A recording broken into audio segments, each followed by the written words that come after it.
G'day everybody, welcome back to the show. Alipar Jones here. For those of you who don't know who I am, I manage teams of astral projectors and we fly around helping Gaia through her ascension process and also putting an end to the cabal and their non-physical allies. The two processes dovetail quite well. There is this video that tells you a little bit of our mission statement if you want to know more. Now, get excited because I am doing another intake for my astral projection course. I take people from zero to the tippity top of the game, and my graduate students are flying missions with us, which I am assuming is what excites you. However, you will learn a lot about mental health intuition and a lot about medical intuition. And once you start looking at the course outline, you'll realize that I'll teach you more or less everything. But check out the course outline. It's in that link below. It's part of this thing called Linktree. You have to click it and then menus come up. It's good fun. And the other good news that I want to tell you is that I've finally released the 7 Deadly Sins interviews. The first one, Sloth, is available. There's part of the link down below, that Linktree link. And those interviews are fascinating. I've since begun the interviews of all of the drugs.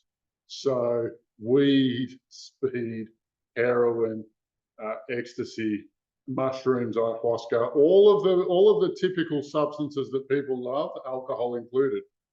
I've started the interview process with all of those guys. So series 2 is in production. Well, won't that be exciting? And also the book that I had hoped to release to you for Christmas so that you could gift it to your loved ones is this far away. It's still this far away from production.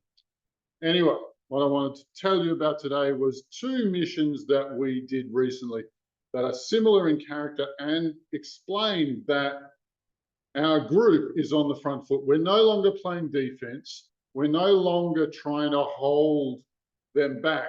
We are on the front foot. We are in offense. And 2024 is going to be a big, big, big year for what we're doing because our teams keep expanding as we find more and more talented volunteers to help us to, well, turn this situation around.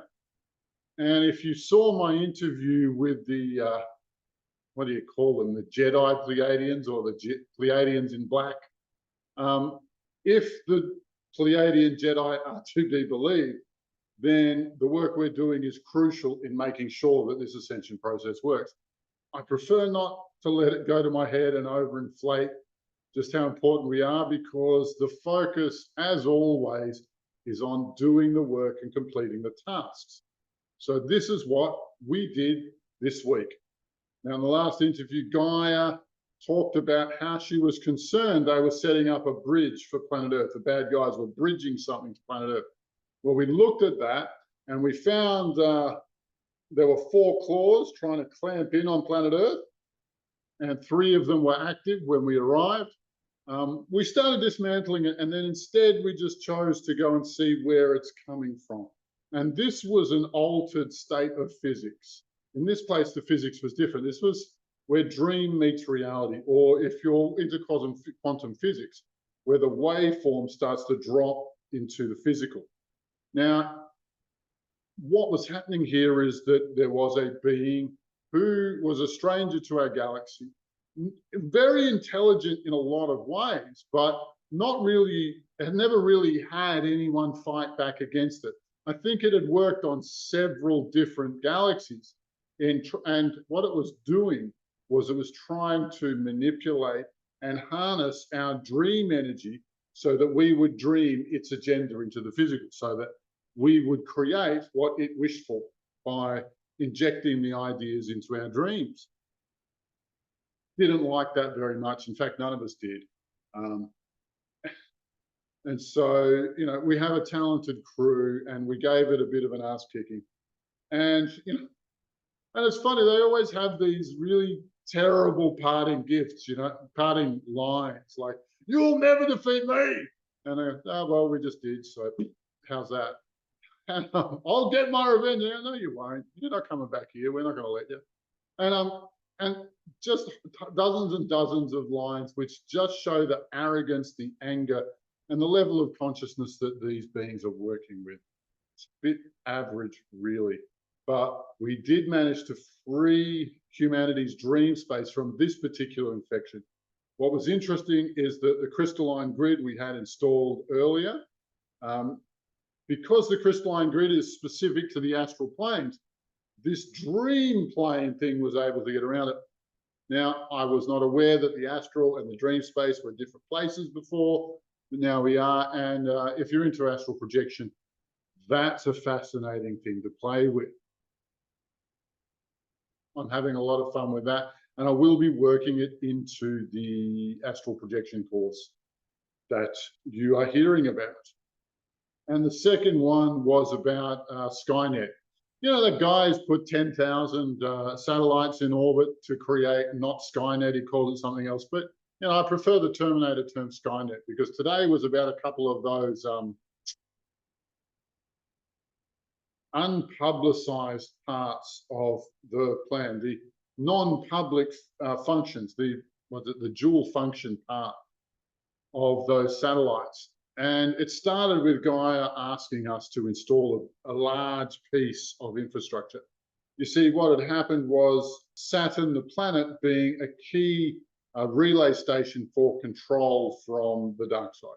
Now, these guys, they had projected Saturn onto the Earth. So, you know, like 0.1% of Earth was supplanted by Saturn. And Gaia asked us to recreate that and rebuild that as her own, which we did really, really easily. Now, interestingly, at all times during this infrastructure reboot that we were doing, the satellites were abuzz. They were busy. They had a lot to talk about. They had a lot going on, because those satellites interface specifically with the Saturn matrix. They were built as a complement to the little part of Earth that Saturn had supplanted. Now, when we removed those, and I will say that the secondary function, or the non-public function, of these satellites is to transmit the frequency where all humans want to kill each other, to end civilization. Don't underplay what these guys really want for humanity. If you don't think you're at war, please take a moment to think about how badly they treat us and how many ways they try and manipulate us. Let's edit that bit out. Turns out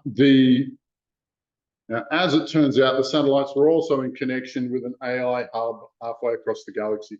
And so all of the information, the Saturnian supplanted, it's like they took one circuit out of the circuit board, or one little piece out of the circuit board, and replaced part of Earth's circuit board with Saturn.